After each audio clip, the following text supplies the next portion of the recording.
Gwenin Tanguy. Ingénieure et conférencière spécialisée sur les questions de transition énergétique, d'effondrement, de régulation démographique et d'écoféminisme. Permettre à chacun, chacune d'étudier, d'accéder à la contraception et à l'avortement, ainsi que respecter pleinement le choix individuel d'avoir peu ou pas d'enfants, sont de toute évidence des actions hautement salutaires tant pour l'écologie que pour les femmes. Parmi les textes consacrés à l'effondrement, rares sont ceux qui questionnent la place particulière des femmes. Or, plusieurs sujets gravitent autour de cette thématique, de manière indépendante les uns des autres. Certains ont un fort potentiel polémique. Si oser les affronter peut nous offrir des pistes pour éviter la fin du monde, alors prenons notre courage à deux mains et évoquons-en 4. Le partage des tâches quotidiennes, l'artificialisation des corps féminins, la culture nataliste, la singularité du mouvement écoféministe. Les gestes éco-citoyens, contraintes supplémentaires sur les femmes? Tout écologiste qui se respecte s'accordera sur le fait que le lavable est mieux que le jetable, que l'idéal est de consommer bio, local et sans emballage.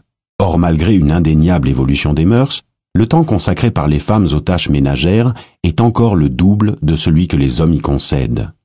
Quant à l'extinction de l'éclairage nocturne et les transports doux, marche, vélo, transports en commun, ce sont également des mesures incontournables pour réduire nos consommations énergétiques. Mais les transports doux peuvent considérablement se compliquer dès que l'on est accompagné d'un ou plusieurs bambins. Et l'éclairage nocturne participe à réduire le sentiment d'insécurité auquel les femmes sont plus sujettes, non sans raison. Seul l'usage de coupes menstruelles, petites coupes en forme d'entonnoir permettant de recueillir les menstruations, est à la fois écologique, économique et facilitant pour les femmes. En dehors de cette protection hygiénique, les gestes écologiques communément promus pèsent davantage sur la vie des femmes. Persévérons donc dans le partage des tâches, car l'impact des bonnes volontés individuelles restera limité tant que l'organisation sociale ne sera pas politiquement pensée et mise en place pour les soutenir. Respecter la nature, c'est respecter ma nature. Permettez-moi, en second lieu, de vous soumettre une question hyper brève, mais existentielle, sans y apporter explicitement de réponse. Comment peut-on espérer laisser de la place à la nature sauvage tant que les femmes sont sommées de se plier aux diktats d'une beauté artificielle? À méditer. Admettons que pour certains lecteurs, certaines lectrices, le calvaire de l'épilation, la torture de la chirurgie esthétique et l'astreinte quotidienne du maquillage, coiffage, habillement soient des épiphénomènes sans importance, et traitons à présent d'un sujet fondamental pour l'ensemble des êtres vivants, la reproduction. La démographie face aux enjeux écologiques. Face aux catastrophes écologiques en cours, nombre de scientifiques ont récemment invité à réguler la démographie mondiale. Un manifeste signé par 15 364 scientifiques de 184 pays propose 13 mesures pour sauvegarder notre biosphère, dont 2 concernent la surpopulation. Le projet Drown Down évalue 80 mesures à prendre pour inverser le cours du réchauffement planétaire. L'éducation des filles et l'accès au planning familial figurent parmi les 10 mesures les plus importantes. Un article de Seth Wines présente les actions individuelles à fort impact dans les pays développés. Faire un enfant de moins permet d'éviter en moyenne 58,6 tonnes d'équivalent CO2 par an, contre au maximum 5,3 tonnes pour la meilleure des autres actions. Idée est, ne pas avoir de voiture. Afin qu'il n'y ait aucun malentendu, rappelons que la dégradation catastrophique de la biosphère est essentiellement due à la surconsommation des pays développés. L'urgence et la gravité de la situation sont telles qu'il faut agir à l'échelle mondiale sur 2 tableaux en parallèle, la réduction démographique et le plafonnement du niveau de consommation par personne à un niveau bien inférieur à la moyenne de celui, par exemple, des Français. La régulation de la population humaine mondiale est donc un des principaux leviers pour préserver la biosphère.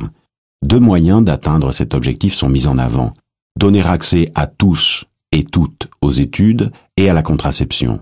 Je rajouterai volontiers un 3e moyen applicable dans les pays où les 2 précédentes mesures sont déjà en place. Sortir de la culture nataliste. C'est-à-dire cesser de mettre la pression sur les femmes pour qu'elles fassent un premier enfant, puis un 2e, puis un 3e. Comme tant d'autres, je peux témoigner du harcèlement subi lorsqu'une personne, a fortiori femme, envisage de s'épanouir sans devenir parent.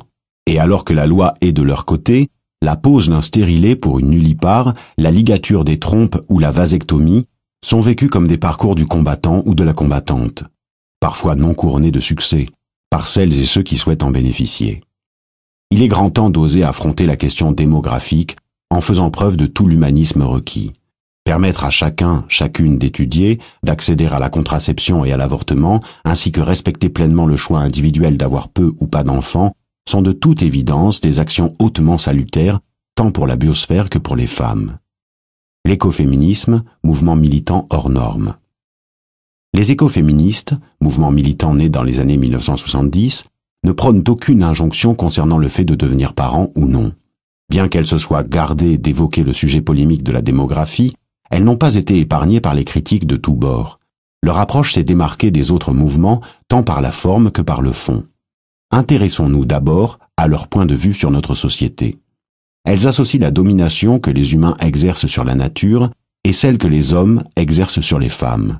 Elles dénoncent par là les cloisonnements qui hiérarchisent les catégories hommes-femmes, culture-nature, raison-émotion, civilisés et eux, sauvages, blancs, blanches, colorés et eux, etc.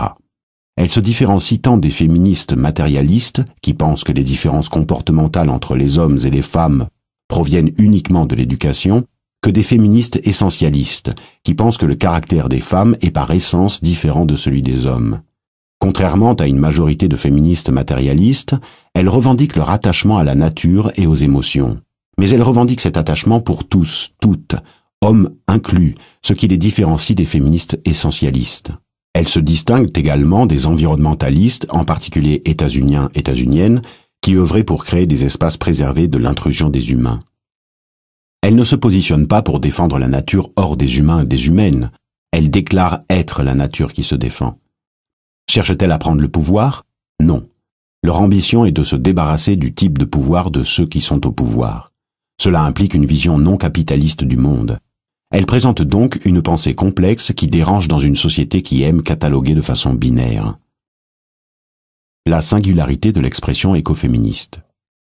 Voyons maintenant comment les écoféministes innovent également sur la forme. Parmi leurs divers actes, très peu sont des ouvrages écrits. Ces écrits sont principalement des poèmes, des métaphores et d'autres formes insuffisamment académiques pour être étudiées et donc avoir une chance de traverser l'histoire. De même, il y a peu de traces formelles des happenings qu'elles ont réalisés. Mais le plus déroutant, surtout pour des Européens, Européennes, c'est que certaines se proclament sorcières et proposent des rituels néo-païens. Or, ce que je perçois de ces rituels me fait penser à des méthodes employées lors de certaines psychothérapies. Transposé dans le cadre du militantisme, c'est un moyen inventif et efficient pour créer, en groupe, un environnement propice au renforcement du sentiment de puissance individuelle et collective. Ces rituels sont, tout comme l'expression artistique, capables de transformer la réalité en modifiant la conscience que nous avons du réel lui-même. D'autre part, une spiritualité centrée non plus sur Dieu mais sur la déesse permet de s'extraire des religions patriarcales et de pouvoir se reconnaître dans une puissance féminine. Se nommer sorcière, c'est aussi faire référence à l'image de femmes puissantes, insoumises et érudites. Cela peut faire ricaner, mais la symbolique est forte. Cela fait aussi référence à la peur. Ne pas oublier la terreur, la torture et la mort subies par des dizaines de milliers de femmes durant la chasse aux sorcières, c'est aussi suggérer la peur, toujours actuelle, lancinante, d'être méprisée, humiliée, agressée, violée, assassinée, pour le seul tort d'être née femme. L'essentiel de ce gynicide eut lieu au XVIe siècle, c'est-à-dire au fondement de l'ère moderne, notre civilisation actuelle. À cette même époque, la médecine moderne a posé ses bases en éradiquant la médecine ancestrale détenue essentiellement par les femmes. Ce changement de culture, c'est aussi la transition entre le Moyen Âge, où la Terre était considérée comme un corps maternel et donc respectée, et notre époque où la planète est envisagée comme une machine. C'est aussi le passage vers un système économique fondé sur la monétisation du travail. Or, si la répartition des tâches semble avoir été genrée de longue date, le fait de rémunérer le travail réalisé à l'extérieur mais pas le travail réalisé au foyer a provoqué un déséquilibre considérable entre les sexes. Ainsi, faire référence à la période charnière de l'histoire durant laquelle eut lieu la chasse aux sorcières est bien plus profond qu'il n'y paraît. L'organisation dans les luttes, événements et rituels écoféministes est également non conventionnelle. Constitués en groupes d'affinités non hiérarchiques, les écoféministes pratiquent une gouvernance horizontale et pragmatique, sans perdre de vue leurs objectifs communs. Une source d'inspiration collective. Ces 4 sujets permettent de montrer les convergences qui existent entre la cause féministe et la cause écologiste. Mais il existe bien d'autres formes de domination que le patriarcat. Pour enrayer la dégradation dramatique des conditions de vie sur Terre, ne négligeons pas les réflexions concernant les iniquités, sexisme, racisme, validisme, classicisme, spécisme. Celles-ci pourraient bien nous amener à identifier en partie l'origine des causes et même apporter des pistes de solutions. Face à la menace d'effondrement systémique, le repli sur soi est contre-productif. Se reconnecter à soi-même est une toute autre chose. Cela permet d'identifier ses besoins, ses aspirations et ses forces. Par ailleurs, gardons en tête que seules des réponses collectives peuvent être suffisamment puissantes pour saisir une chance de modifier le cours de l'histoire. Notons que l'écoféminisme a émergé suite à la menace atomique de la guerre froide, à l'essor du nucléaire civil et aux avertissements du rapport Meadows. Cela représente une source d'inspiration qui nous rappelle que la puissance collective, mais aussi l'inventivité, l'audace et la joie sont des ressources éminemment précieuses pour ces temps obscurs.